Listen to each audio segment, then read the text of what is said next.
Bienvenue chez le compteur, aujourd'hui on va faire un tour sur le subreddit ProRevenge. La première histoire est postée par Makindu.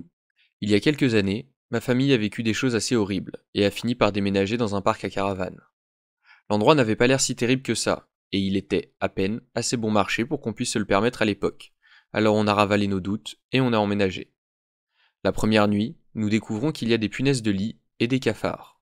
Nous signalons le problème au propriétaire le lendemain matin, et il nous dit que nous avons dû les amener ici. C'était notre premier indice que vivre là allait être un problème. 2 ans plus tard, nous avons des cafards qui sont immunisés contre tous les poisons de la planète. Aucun nettoyage n'arrive à faire disparaître l'odeur des insectes. Oui, ils sentent. Il y a une fuite d'eau toutes les 2 semaines, et le propriétaire envoie juste un gars pour couper les tuyaux d'eau existants et les réparer à chaque fois au lieu de remplacer les conduites d'eau pourries. Notre chauffe-eau est en train de passer à travers le plancher. Les rats et les opossums montent par les bouches de chaleur. Le plafond fuit, et il y a un endroit où vous pouvez piétiner et couper le courant dans la moitié de la caravane. C'était horrible. Chaque fois qu'on se plaignait ou qu'on demandait que quelque chose soit réparé, n'importe quoi, ce gros connard disait que c'était de notre faute. Il n'a jamais traité les cafards. Nous avons réussi à tuer les punaises de lit, mais seulement après avoir dépensé près de 1000 $ et littéralement nettoyé à la vapeur chaque centimètre de l'endroit. Il n'a jamais réparé les trous béants dans les conduits de chauffage sous la caravane, il n'a jamais réparé les fuites dans le plafond, même les menaces du département de la santé n'ont pas réussi à le faire bouger. Donc, nous avons eu une autre fuite lente, cette fois derrière la baignoire. C'était un hiver humide, donc notre cour était un marécage de toute façon. Le propriétaire a payé la facture d'eau, et les compteurs étaient installés de telle sorte qu'il était impossible de dire quelle caravane avait la fuite. Nous avons donc décidé de laisser fuir. Tout l'hiver. Le premier mois, il s'est plaint au bureau de l'importance de sa facture d'eau. Le deuxième mois, la fuite avait commencé à projeter de l'eau à l'arrière de notre baignoire, donc elle était plus importante. Sa facture d'eau a encore augmenté. En décembre, il était évident qu'il y avait un gros problème, et il a appelé la compagnie des eaux pour enquêter. Nous avons coupé l'eau pendant qu'ils étaient là pour qu'ils ne puissent pas localiser la fuite s'ils testaient les lignes sous pression, ce qu'ils n'ont pas fait de toute façon. Et dès qu'ils sont partis, nous avons remis l'eau. En janvier, ses factures d'eau étaient si élevées que son partenaire s'est manifesté, pensant qu'il devait détourner des fonds du compte pour les factures. Ils ont rappelé la compagnie des eaux, qui leur a dit que la seule façon de résoudre le problème était de sceller la conduite d'eau principale qui traverse le parc sur toute sa longueur. En gros, une équipe vient et souffle un jet à haute pression d'un produit chimique qui durcit au contact des parois de la conduite et les scelle. Et c'est une très longue conduite. Le devis de réparation était de 25 000 $ pour un problème qui n'existait même pas. Pendant 5 jours, l'équipe est restée dans le parc, soufflant ce truc dans le tuyau et vérifiant s'ils avaient réparé la fuite. Nous avons attendu que toute la longueur du tuyau soit enduite, puis nous avons réparé la fuite nous-mêmes. Cela nous a coûté 14 $. La deuxième histoire est postée par TC Rambo. Je suis un jeune chef de projet pour une entreprise de construction. J'ai pris un marteau pour la première fois il y a 6 ans, sans expérience préalable. J'ai été élevé dans la croyance que si vous travaillez dur et que vous vous appliquez, vous réussirez. Pendant 2 ans, j'ai appris tout ce que je pouvais dans le secteur de la construction. J'ai emporté mon travail à la maison et j'ai étudié à mon propre rythme pour m'améliorer. Pour cela, j'ai été promu contremaître. On m'a demandé de prendre en charge un petit projet dans un complexe de 12 immeubles et de 120 unités de logement. Cela a commencé modestement, mais le conseil d'administration de la copropriété m'a dit qu'ils appréciaient mon professionnalisme, mon éthique du travail et ma capacité à mener à bien les projets dans le respect des délais et du budget. Nous avons remporté un gros contrat grâce à ce petit projet. C'était il y a 3 ans. Depuis, j'ai assumé les fonctions de contremaître, de surintendant et de gestionnaire de projet. Je m'occupe de la facturation, des réunions avec les ingénieurs et les membres du conseil d'administration, de l'établissement des calendriers, des commandes de matériaux, et je forme même les sous-traitants à l'application de nouveaux produits parce que nous n'avions pas assez de cadres intermédiaires. Le projet vient de dépasser les 2,7 millions de $. Nous avons reçu un appel d'offres pour un autre projet de 3 millions de $ dans le même complexe. Pendant ce temps, le conseil d'administration de la copropriété m'a fait part de son appréciation et m'a dit qu'ils avaient fait appel à 5 entrepreneurs différents au fil des ans avant de s'engager avec mon entreprise en raison de ma gestion et de la qualité de mon travail. Cela a renforcé ma confiance et je suis allé voir mes patrons pour leur demander l'augmentation qu'ils m'avaient promise il y a 1 an pour ma productivité. Ils m'ont répondu que l'expérience que vous acquérez est bien plus précieuse. Et j'ai dit qu'ils avaient raison. J'ai mis mon CV en ligne, j'ai été contacté par un chasseur de tête. Je viens d'accepter une offre cette semaine pour un salaire de 80 000 dollars par an. Tous les avantages, 28 jours de congés payés, y compris les jours fériés, un bureau, je ne travaille plus sur le terrain dans mon propre camion, un ordinateur portable, le Wi-Fi dans mon camion pour mes déplacements, mes factures lorsque je visite des projets en dehors de l'État, 80 dollars supplémentaires par jour en dehors de l'État, des programmes de primes trimestrielles. L'entreprise dans laquelle je travaille maintenant ne me paie que 40 000 dollars. Et c'est tout, sans aucun des avantages susmentionnés. Le coup de grâce a été donné lorsque mes patrons se sont vantés de l'importance de mon projet lors d'une réunion de l'entreprise, et m'ont ensuite refusé une prime de Noël. J'ai déposé cette offre sur leur bureau vendredi, et ils sont restés bouche bée. J'ai parlé au président du conseil d'administration de la copropriété du projet que je dirige, et de ma démission lorsqu'ils n'ont pas pu égaler mon offre. Ses yeux se sont agrandis, et il a demandé une réunion avec les propriétaires et a exprimé de sérieuses inquiétudes quant à la possibilité d'aller de l'avant avec le nouveau projet sans ma participation. Ils n'ont personne pour me remplacer, et je ne vais pas mentir, ça fait du bien de leur faire mal au portefeuille alors que je leur ai donné tout ce que j'avais pendant 6 ans, et que je ne demandais que le salaire médian d'un chef de projet. La troisième histoire est postée par Jailbait. En 2013, mon meilleur ami a déménagé aux Philippines afin d'étudier les soins infirmiers. Il s'est retrouvé à l'université de ma province. Nous nous sommes rencontrés, sommes devenus amis et avons commencé à sortir ensemble. En 2015, j'étais fraîchement diplômé, mais il a échoué à un cours, ce qui l'a poussé à retourner aux États-Unis. C'était un crève-cœur, mais nous savions que c'était pour le mieux. Sa mère avait réservé un billet pour lui 3 mois avant son anniversaire pour un vol moins cher. Le jour est arrivé et je lui ai dit de me contacter s'il avait des problèmes. Nous nous sommes dit au revoir et nous nous sommes embrassés une dernière fois parce que nous ne pourrions pas nous voir en personne avant un bon moment. 2 heures se sont écoulées et je vois son texto, disant qu'il est dans le pétrin. Je l'ai appelé et lui ai demandé ce qui n'allait pas. Il m'a expliqué que la dame de l'immigration, que nous appellerons Lee, ne voulait pas lui rendre ses papiers parce qu'il était resté plus longtemps que prévu. Je lui demande si elle a pris tous ses documents et il me répond que oui, son passeport, ses documents scolaires, etc. Je lui ai dit d'expliquer qu'il a la double nationalité pour qu'elle ne puisse pas dire qu'il est resté trop longtemps dans le pays. Lee a dit qu'il ne savait pas mieux qu'elle. Je lui ai demandé ce qu'elle voulait, et mon sang s'est mis à bouillir lorsque j'ai entendu « Elle veut que je paie une taxe de 5000 PHP, ce qui représentait environ 100 $ à l'époque, si je veux récupérer mes papiers. Mais je pourrais pas quitter le pays. » Lee voulait escroquer mon petit ami. C'était très courant. J'espère que cela n'arrive plus, mais je ne sais pas. Et mon petit ami devait être la pauvre victime de son stratagème. Je stressais parce que son vol était dans 3 heures et qu'elle rendait les choses extrêmement difficiles. Un fait amusant à propos de mon petit ami est que son père travaillait pour cet aéroport. Il y a travaillé pendant longtemps et est très ami avec le personnel. Ils étaient également les parrains et marraines de mon petit ami lors de son baptême.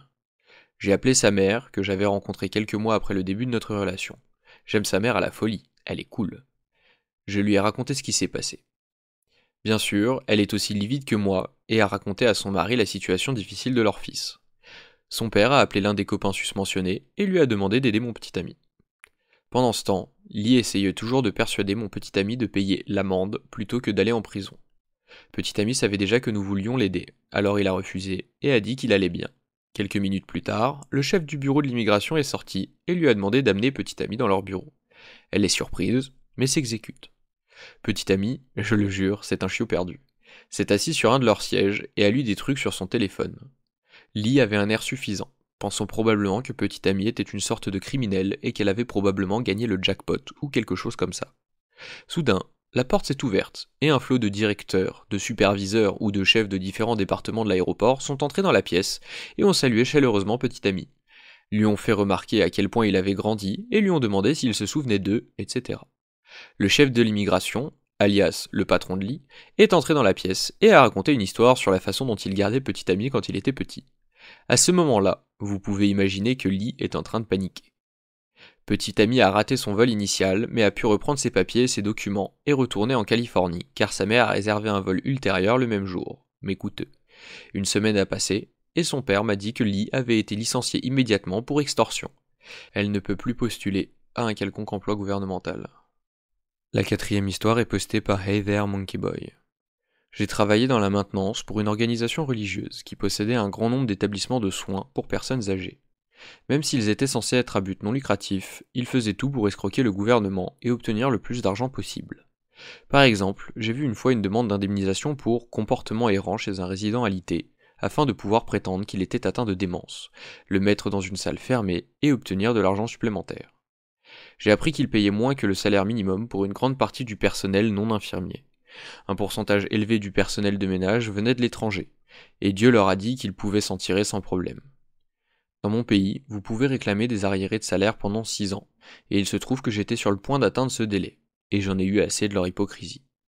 J'ai organisé une réunion avec le responsable des soins et les ressources humaines, au cours de laquelle j'ai demandé à être payé au salaire correct.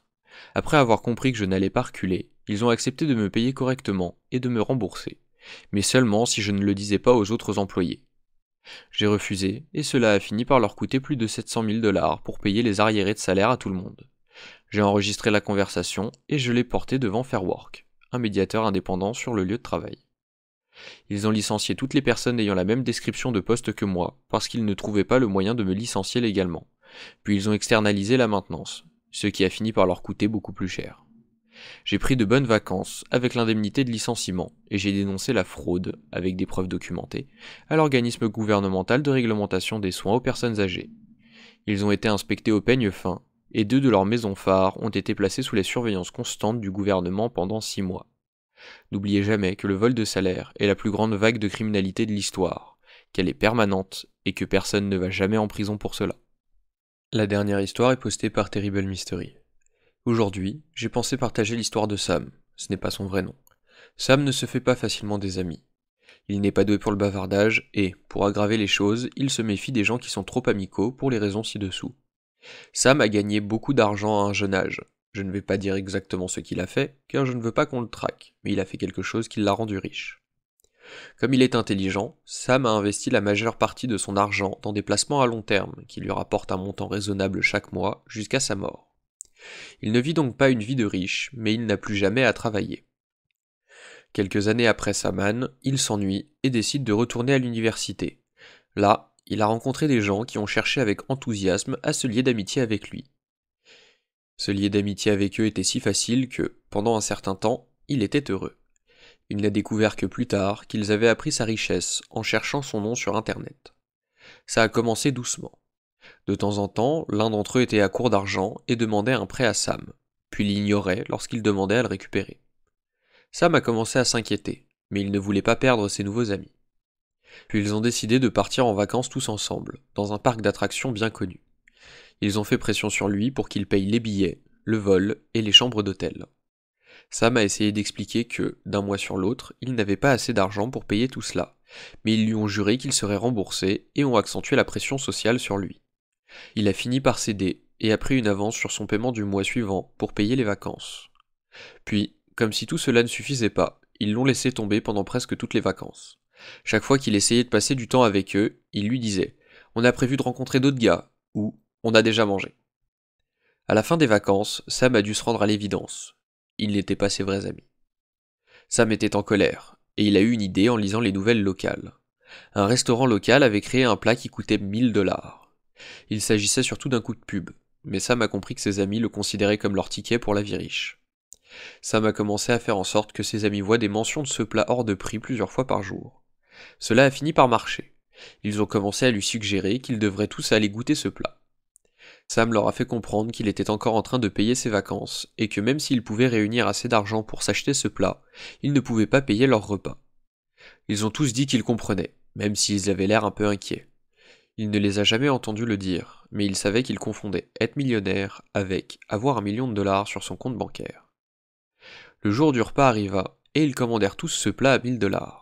Le gérant du restaurant est sorti et leur a demandé s'ils étaient certains d'avoir les fonds nécessaires pour acheter ce repas. Chacun d'entre eux a confirmé qu'ils avaient l'argent et étaient prêts à payer. Sam ne se souvient pas du contenu du repas, mais il dit qu'il avait un goût salé et visqueux, comme des frites trempées dans l'eau. À mesure que la fin du repas approche, les amis semblent de plus en plus nerveux. À la fin du repas, chacun a remis sa carte de crédit. Celle de Sam a été acceptée et toutes les autres cartes ont été refusées. Il se tourne vers Sam en disant des choses comme « Je ne sais pas pourquoi elle a été refusée. Tu peux nous aider ?» L'une d'elles a glissé son addition vers Sam avec un sourire suffisant. Sam a répondu honnêtement. « Je n'ai pas assez d'argent sur mon compte pour couvrir vos factures. » Il s'est levé et a commencé à sortir. L'un d'eux a crié « Tu ne peux pas nous laisser comme ça !» Il a répondu « J'ai prévu de rencontrer d'autres gars. » Sam est parti, car il ne voulait pas que d'autres essaient de lui faire payer leur repas. Il n'a appris qu'après coup que les flics avaient été appelés par le gérant. Les amis n'ont pas été arrêtés, mais un rapport de police a été rempli et ils ont dû aller au tribunal. Ils ont dû payer l'addition du restaurant et une grosse amende. Comme ils avaient des problèmes juridiques, l'université les a mis en probation. Mais le plus beau dans tout ça, c'est que Sam a dit au plus grand nombre de personnes possible qu'ils avaient essayé de s'enfuir sans payer l'addition, ce qui est le crime pour lequel ils sont allés au tribunal et ont été mis en probation. Sam s'est dit que la plupart des gens ne voudraient pas entendre toute l'histoire, et il était gêné de s'être fait avoir. Alors il a simplifié et laissé entendre qu'ils avaient simplement essayé de sortir en douce d'un restaurant. Pour leurs camarades de l'université, cela a suffi à transformer les amis en parias. Si la vidéo vous a plu, pensez à laisser un like pour soutenir la chaîne, à vous abonner et à activer la cloche pour pas rater les prochaines. C'était le Compteur, on se retrouve bientôt pour de nouvelles histoires.